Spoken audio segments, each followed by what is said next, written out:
दिएर कोही पनि मान्छे गरिब हुँदैन, लिएर कोही पनि मान्छे धनी हुँदैन। फेरि बडा गजबको कुरा, दिएर गरिब हुँदैन, लिएर धनी हुँदैन।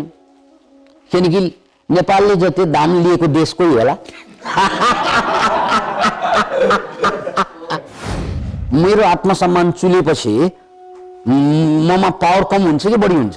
बढी हुन्छ। पावर बढी भएपछि बढी सोच्न सक्छ, बढी काम गर्न सक्छ। बढी काम गर्ने, बढी चाहिँ सोच्ने भनेको पोजिटिभली सोच्न सक्यो भने त उसले बढी कमाउने। कति त भन्नाले जम्मा 5 वर्ष जम्मा गरेको पैसा, त्यो पनि 1000 रुपैयाँ, त्यो डबलिँदै जान्छ 5 वर्षमा। यो मैले सानो चित्र मात्रै देखाएको हो। अब तपाईले कमाउने पैसा त 1000 रुपैयाँ मात्रै त हुँदैन बच्ने। ओके, ह्यापी फर्मुलामा हामीले हिजो एच बाट सुरु गरेका थियौं। एच माने के भन्यौ? Handle the thoughts and help others. Handle the thoughts and help others, यो दुईवटा फर्मुला। दुःखको दुईवटा कारणमा एउटा कारण विचार, नेगेटिभ विचारले दुःख दिन्छ, नेगेटिभ परिस्थितिले दुःख दिन्छ। त्यो बेला त्यो दुःखबाट बाहिर आउनको लागि नेगेटिभ विचार या नेगेटिभ परिस्थिति, त्यसलाई प्रश्न गर्ने। त्यो प्रश्न के त भन्नाले यो समस्याको फाइदा के? यो समस्याबाट मैले के फाइदा लिन सक्छु? यसरी सोच्दै गयो भने कुनै न कुनै फाइदा भेट्टाइन्छ। अनि फाइदा भेटाएपछि, फाइदा देखेपछि नेगेटिभ हुँदैन, नेगेटिभ नभएपछि पोजिटिभ हुन्छ, पोजिटिभ भएपछि ह्याप्पी हुन्छ। त्यो फर्मुला। अनि दोस्रो कुरा, हेल्प अदर्स भनेको एउटा मान्छे संसारमा गजबसँग बाँच्नको लागि हामीले अरूलाई हेल्प गर्नुपर्छ। किनकि अरूलाई हेल्प गरेन भने यो मन कहिले पनि खुसी हुँदैन। त्यसकारण हामीले कमाएको जुन पैसा सबैले कमाइरहेका हुन्छन्, त्यो पैसालाई कसरी व्यवहार गर्ने भन्ने एउटा सिस्टम छ। त्यो सिस्टम के त भने मैले कमाएको पैसाबाट कम्तीमा 10% पैसा, सक्यो भने बढी पनि, कम्तीमा 10% पैसा अरूको लागि छुट्याउनु पर्छ। जसलाई आवश्यकता छ उनीहरूको लागि छुट्याउनु पर्छ र त्यो आवश्यकता अनुसार उनीहरूलाई हामीले सहयोग गर्यौं भने त्यसले हाम्रो एकातिर आत्मसम्मान चुल्याउँछ। आत्मसम्मान चुल्याउँछ। उता माथि चाहिँ तपाईले अरूलाई हेल्प गरिसकेपछि हामी खुसी हुन्छौं। खुसी भनेको के? 540 मा पुग्छ। हेल्प गर्न साथ नै ओहो मैले पनि केही गरेँ भन्ने खुसी हुन्छौं हामीहरु। र त्यो खुसीले तपाईलाई हेल्थी बनाउँछ, ह्यापी बनाउँछ र सफल बन्ने बाटो खुलाउँछ। तपाईले बिल गेट्सलाई हेर्नुस्। बिल गेट्सको पैसा अहिले झन्डै 50% पैसा उसको डोनेसनमा छ। Can you imagine it? झन्डै 50% पैसा भनेको खरबौं रुपैयाँ डोनेसनमा छ। अनि त्यो खरबौं रुपैयाँ डोनेट गर्दा पनि 1-2 वर्षसम्म हरेक वर्ष संसारको सबभन्दा धनी मान्छे ऊ नै रहे। अहिले पनि टप 5 अथवा टप 3 भित्रै पर्ला। संसारको धनी मान्छेको टप 5 भित्र अहिले पनि उनी नै छ। यत्रो खरबौं दान दिएपछि त पैसा घट्नु पर्ने होइन, वाट्टै त्यो लिस्टमै नआउनु पर्ने नि। आधा पैसा चाहिँ दानमा गइसकेपछि। तर वो त्यो दानको बावजुद झन् धनी हुँदैछ, गरिबै हुँदैन। त्यसकारण दिएर कोही पनि मान्छे गरिब हुँदैन, दिएर कोही पनि मान्छे गरिब हुँदैन, लिएर कोही पनि मान्छे धनी हुँदैन। फेरि बडा गजबको कुरा, दिएर गरिब हुँदैन, लिएर धनी हुँदैन।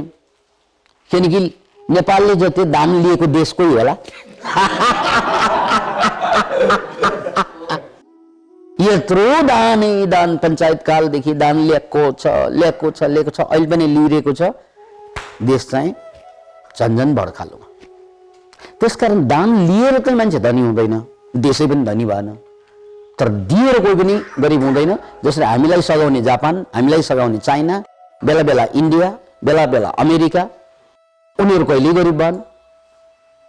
दिनेहरू कहिल्यै गरिब भएनन्, लिनेहरू कहिल्यै धनी भएनन्। गजब छैन कुरा। त्यसकारण यो दान दिनुबाट एउटा साइकोलोजिकल्ली चाहिँ ह्याप्पी बनाउँछ। ह्याप्पी बनेपछि तपाईँ त्यतिकै हेल्थी हुन्छ, नम्बर 1। त्यसकारण दानलाई चिकित्सा पनि मानिन्छ, उपचार। किनकि अरूलाई सहयोग गर्दा तपाईँको खुसी बढ्छ, त्यो खुसी बढेपछि इम्युन सिस्टमले आफै उपचार गर्छ। त्यसकारण दान पनि चिकित्सामा पर्छ। अनि दान दिएर फेरि घट्दैन केही पनि, उल्टो बढ्दै जान्छ। त्यसको कारण के त भन्नाले मेरो आत्मसम्मान चुलेपछि ममा पावर कम हुन्छ कि बढी हुन्छ? बढी हुन्छ। पावर बढी भएपछि बढी सोच्न सक्छ, बढी काम गर्न सक्छ। बढी काम गर्ने, बढी चाहिँ सोच्ने भनेको पोजिटिभली सोच्न सक्यो भने त उसले बढी कमाउने हो। गजबको कुरा। त्यसकारण खुसी हुने तरिका सबैले कम्तीमा आफूले कमाएको पैसाबाट 10% चाहिँ अरूको लागि छुट्याउनु। र अर्को पनि यसको गजबको पाटो छ।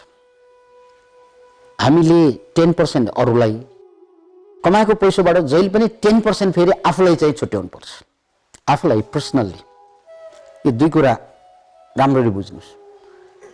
तपाईँले 100 रुपियाँ कमाउनु भयो, 100 भनेको त थोरै भयो, 1000 रुपियाँ कमाउनु भयो भने 100 रुपियाँ अरूको लागि छुट्याउनु, 100 रुपियाँ आफ्नो लागि छुट्याउनु।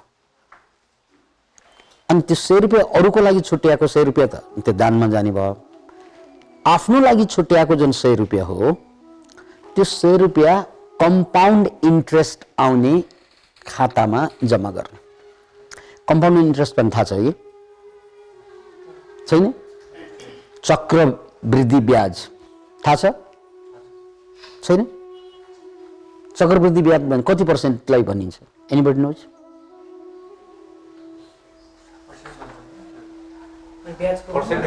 पर्सेन्ट।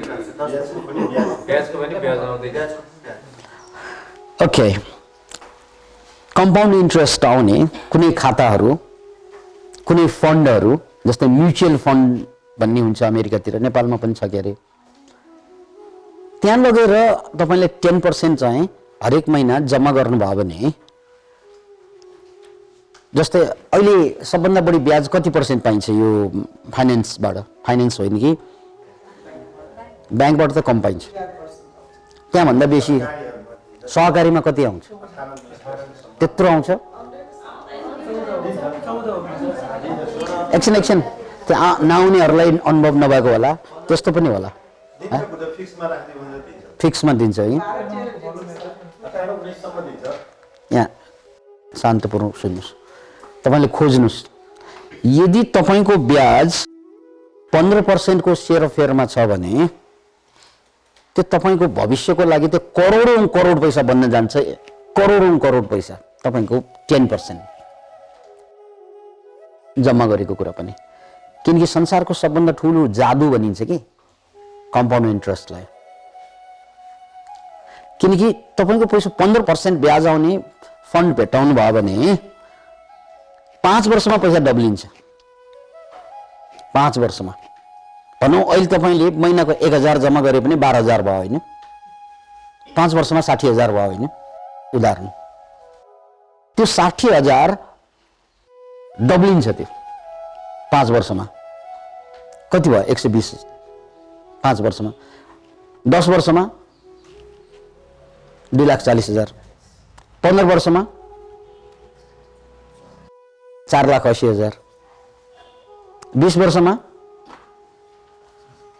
8 लाख होइन, 9,60,000। 20 वर्षमा होइन। 25 वर्षमा 20 लाख हुन्छ त्यो लगभग। 30 वर्षमा 40 लाख हुन्छ त्यो।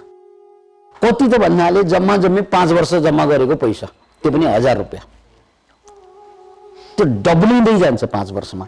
यो मैले सानो चित्र मात्रै देखाएको हो। अब तपाईँले कमाउने पैसा त 1000 रुपियाँ मात्रै त हुँदैन बच्ने। अनि त्यो जम्मा गर्दै गएको, यो त 5 वर्षको भयो, त्यो लगातार जम्मा गर्दै गयो भने तपाईँले 20-25 वर्षमा त्यो छुट्याएको 10% पैसा पनि करोडौंमा पुग्छ। त्यो हिसाब गरेर हेर्नुहोस् यो क्लास त्यसको नभएकोले त्यहाँ डिपमा जान सकिन। करोडौं करोड पैसा हुन्छ। त्यो पैसा सक्यो भने चाहिँ त्यो पैसा चाहियो भने आफैलाई भयो, कुनै पनि बेला झिक्न मिल्ने भयो, चाहिएन भने जसलाई सम्बन्धित छ उसैले उपयोग गर्नेछ। त्यसकारण र बाँच्ने गजबको बाँच्ने तरिका ढुक्क बन्नु पर्यो नि। ढुक्क हुने दुई तरिका, एउटा अरूको लागि पैसा छुट्याइदिने, अर्को आफ्नो लागि पैसा छुट्याइदिएपछि दुवैतिरबाट ढुक्क भयो। अनि 80% जुन पैसा हो त्यो चलाउनु पैसा, अरू काम कारोबार के गर्नु हो त्यो 80% पैसाबाट चलाउने। तर 20% लाई नछुने, 10% अरूको लागि, 10% आफ्नो पर्सनल फन्डमा जम्मा गर्नु। यति गर्नुभयो भने फाइनेन्सियली तपाईँ कहिल्यै दुखी हुँदैन। यही हो महामन्त्र। तपाईँ कहिले आर्थिक रूपमा पीडित नभएर बाँच्ने, इभन गरिबभन्दा गरिब मान्छे पनि कहिले आर्थिक रूपमा पीडित नभएर बाँच्ने तरिका भनेको यही हो। 15% ब्याज आउने एउटा ठाउँ खोज्नुहोस् र 10% चाहिँ महिनामा जम्मा गर्दै जानुहोस् र 10% अरूलाई सेवा गर्नुहोस्। गजब हुन्छ। एउटा ह्याप्पी हुन्छ, पैसा कमाइन्छ, त्यो बढ्दै जान्छ पैसा। र यसलाई भनिन्छ फाइनेन्सियल फ्रिडम। के रे? Financial freedom. पैसाको मामलामा चिन्ता कहिल्यै गर्नु पर्दैन। बिरामी भए पनि फन्ड छँदैछ, केही परि आयो भने पनि फन्ड छँदैछ र अर्को कमाइरहेको 80% त चलाउने छँदैछ। अयो खुसी धम हुँदैन। 15% ब्याज आउने ठाउँ खोज्नुपर्छ, जुनै ब्याङ्कमा हुँदैन। ब्याज कम भयो भने तपाईँको जम्मा त गर्न हुन्छ तर त्यो करोडौं पुग्दैन कि 25 वर्षमा। सहकारीहरूमा करोडौं पुर्याउने हो भने जुनैसुकै ब्याङ्कमा जानु हुँदैन। सहकारी अब आफै पनि त मर्न सक्छ नि, त्यो त्यसरी सोच्नु हुँदैन।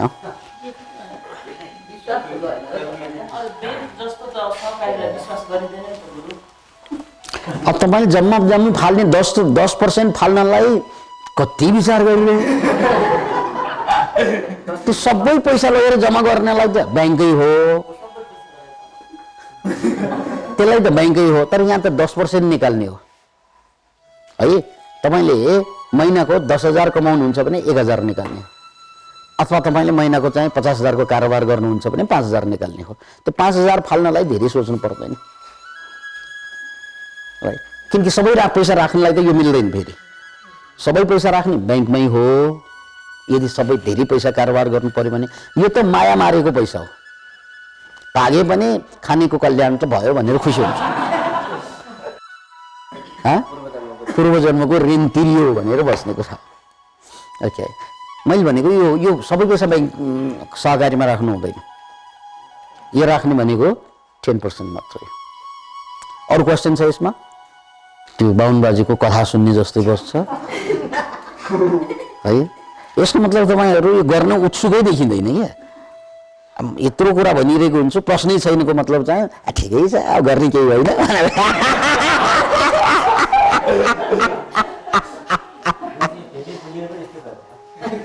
धेरै बुझेर भएको हो, ठिकै छ। कतिले त बुझेरै पनि होला, कतिले धेरै नबुझेर।